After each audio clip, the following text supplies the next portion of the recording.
मुस्लिम लोगों की डिमांड थी उस समय और गांधी ने सिग्नेचर कर दी और गांधी ने कहा आपकी सारे मांग मैं कबूल करता हूं।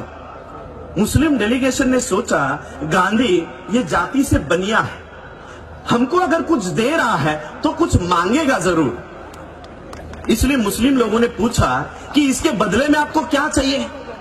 गांधी ने तब अपने जहरीले दांत वहां पर निकाले और गांधी ने कहा कल सुबह जब राउंड टेबल कॉन्फ्रेंस को शुरुआत होगी और जैसे ही अंबेडकर अपने चेयर से खड़े होकर जो जो हक और अधिकार अपने लोगों को मांगने वाला है उसको तुमको विरोध करना पड़ेगा, उसको विरोध करो। क्या किया पता है मुस्लिम भाइयों ने? मुस्लिम भाइयों ने कहा कि अस्पृश्यों के अछूतों के हक और अधिकार में से अगर आप हमको कुछ देना चाहते हो तो हम कतई स्वीकार नहीं करेंगे। दूसरे दिन ये मुस्लिम बाबा साहब के बाजू से खड़े हुए, बाबा साहब अंबेडकर जी के बाजू से खड़े हुए और बाबा साहब अंबेडकर जी को इस देश में कॉम्युनल अवार्ड जाहिर हुआ। आज का जो आपका रिजर्वेशन है ये भारत सरकार ने दिया हुआ नहीं है। आज आपकी जो पॉलिटिकल रिजर्वेशन है ये भारत सरकार ने दिया हुआ नहीं है। आज आपके जो वोट देने का अधिकार है ये भारत सरकार ने दिए हुए नहीं है, ये बाबा साहब ने राउंड टेबल कॉन्फ्रेंस से लाए हुए अधिकार है, राउंड टेबल कॉन्फ्रेंस में लाए। और तीसरा उदाहरण देता हूं क्यों बुलाया मुस्लिम को।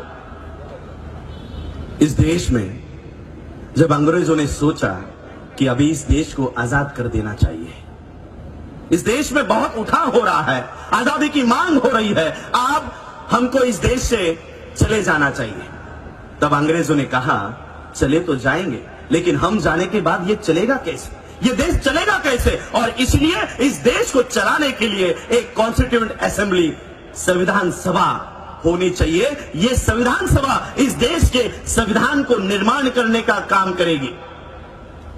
अंग्रेजों ने कॉन्स्टिट्यूएंट असेंबली का गठन किया, 398 मेंबर्स।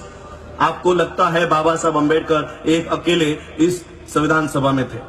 मैं आपको बताता हूं कैसे बाबा साहब अंबेडकर जी इस संविधान सभा में गए।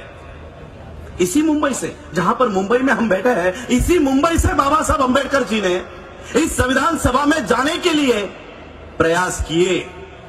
गांधी और नेहरू ने आके कहा कि बाबा साहब हमको पता है आप इस संविधान सभा में जाना चाहते हो, लेकिन इस संविधान सभा के दरवाजे ही नहीं खिड़कियां भी हमने आपके लिए बंद रखी है, आपको इस संविधान सभा में आने ही नहीं देंगे, आने ही नहीं देंगे।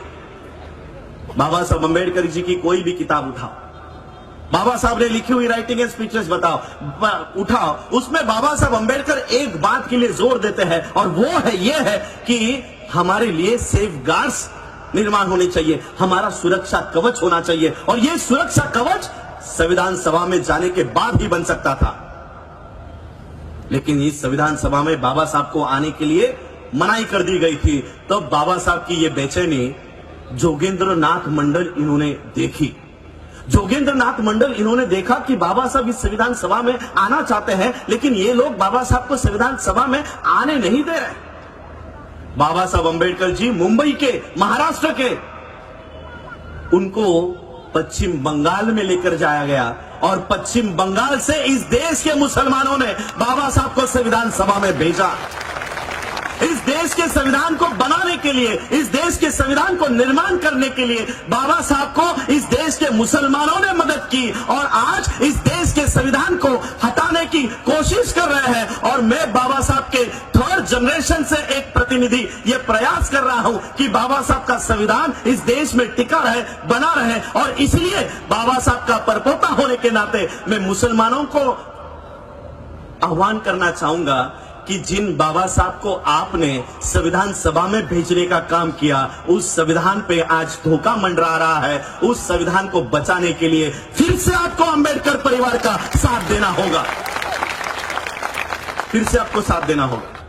1 जनवरी का यहां पर खास मेरे पुलिस भाई बैठे हैं, मैं उनको भी सलाम करना चाहूंगा। हमको इंस्ट्रक्शंस है 1 जानेवारीच्या बद्दल काही बोलायचं नाही।